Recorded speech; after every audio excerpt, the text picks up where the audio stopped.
before you finish, I want you to know that I am not singing on Flowers for the Dead. I've been asked that question. That's not you?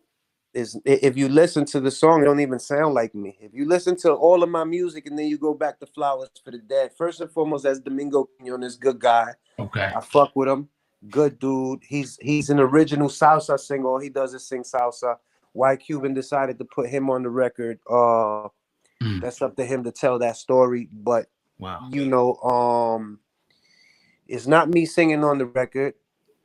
Shout out to Domingo, good guy, but he has a whole lisp. He sings indifferent than I do, and that's about it. You know what I mean? Are you and Cuban good? Is everything cool with y'all? I know y'all were real close at one point. I don't have no ill will towards that man. I don't have no negative thoughts about the man. I just simply stay away. I simply don't associate, and I wish not to. And chances are that we will never ever be cool again. You know what I mean?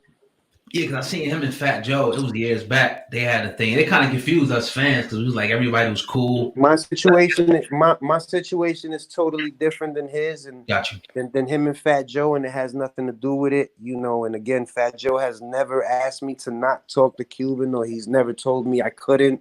He's never had a negative conversation with me about that man in no shape, form, or fashion, and I mean that from the bottom of my heart.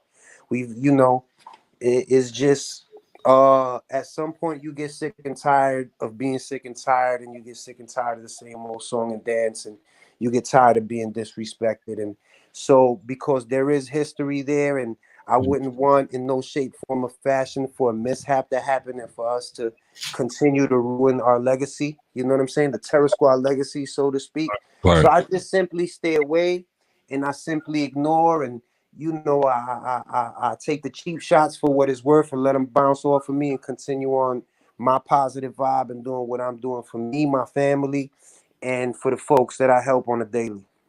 Is it safe to say when Big Pun died, that was like the beginning of the end for Terror Squad?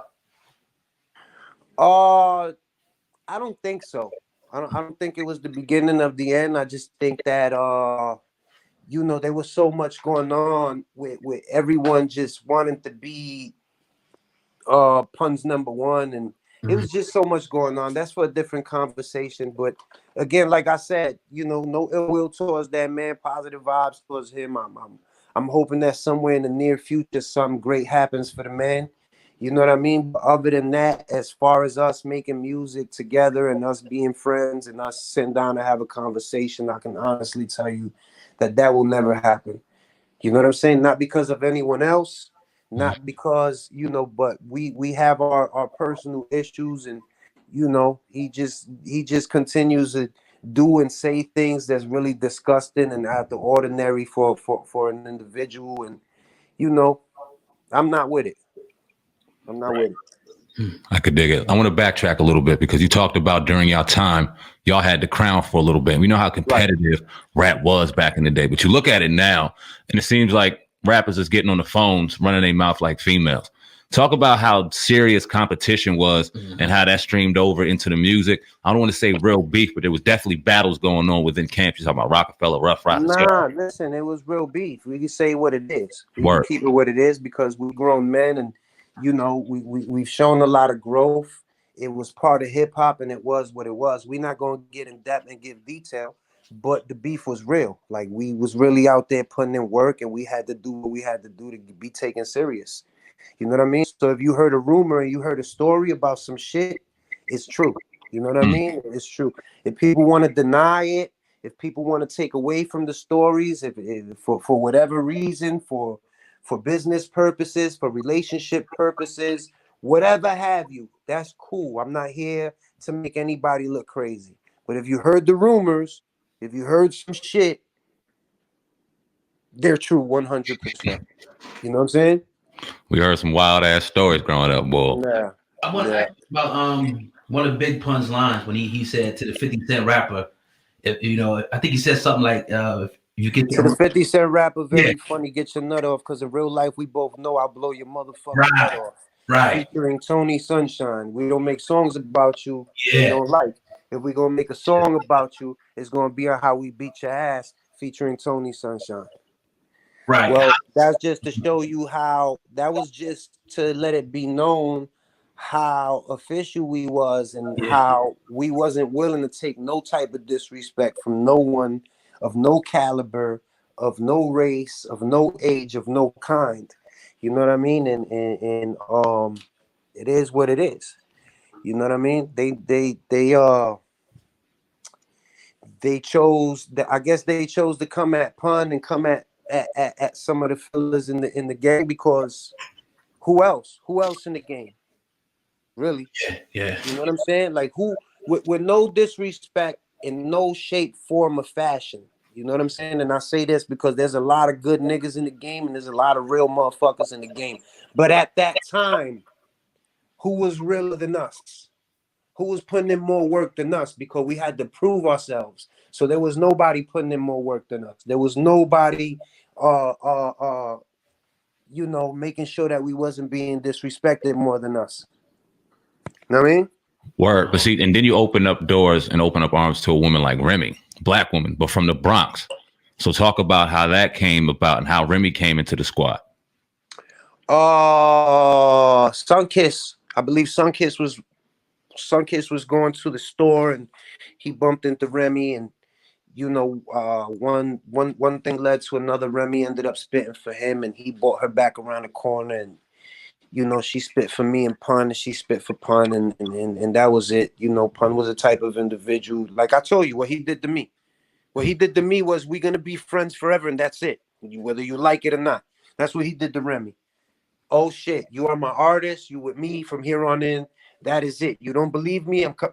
He would pull up at her crib, honk the horn, make her come downstairs, and she had a little boyfriend at the time, and I had a little girlfriend at the time, and shit like that. And Pun was like, "Y'all staying over?" What you mean we staying over? Yeah, we putting the sheets across the wall this way. We getting the air mattresses, and you sleeping there, and you sleeping there, you sleeping here, cause we all best friends. Y'all not going nowhere. Mm. On some weird shit. But that's the way he was. If he loved you, he loved you. And that was it, man. You know what I mean? Pun fell in love with Remy immediately. Brought her to Joe, and Joe heard her, and that was it. She was Terror Squad. It was nothing to talk about. You know what I mean? It was nothing to talk about.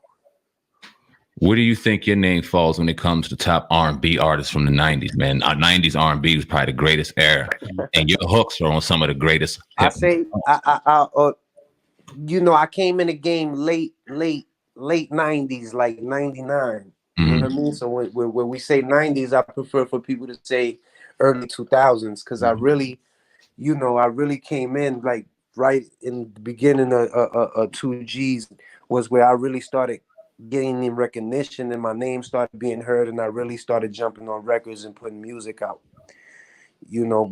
I can't even tell you. I wouldn't even dare categorize myself, because I never put out a debut album. You know what I mean? There's just so many great R&B singers with catalogs of music that for me to take away from them and try to put myself on a list, it wouldn't make no sense. Now, as far as vocals go, as far as being a vocalist, and as far as having skill, I will fuck your favorite R&B singer up on stage. You can have the flyest records. I give you that. The wax, the producers, the budget, the videos, the bitches, the cars, the houses.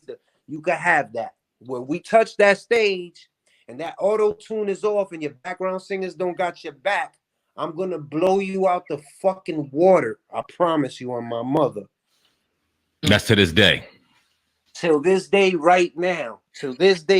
I'm giving your favorite R&B singer, new, old, platinum, gold, whoever, however, wherever. Put me in the studio with them, put me in the booth, and then put me on stage.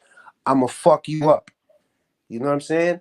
My only problem is that I never received the proper platform I deserved, and you know what I'm saying? With all due respect, the proper backing I deserved. But as far as skill goes, as far as talent goes, I feel like I'm one of the artists left from that era that can still hang with these young boys. Like, I respect the evolution of the game. I love music. I love all kinds of genres. I study it. I do it in my sleep. Right now, as I'm speaking to you, I'm humming in my head. Is inevitable. Is what I do. So I don't care. You could put me with the baby. You could put me with Drake. You could put me with an old school nigga. You could put me with whoever you want. I guarantee you, we gonna make a smash if you give me the right platform.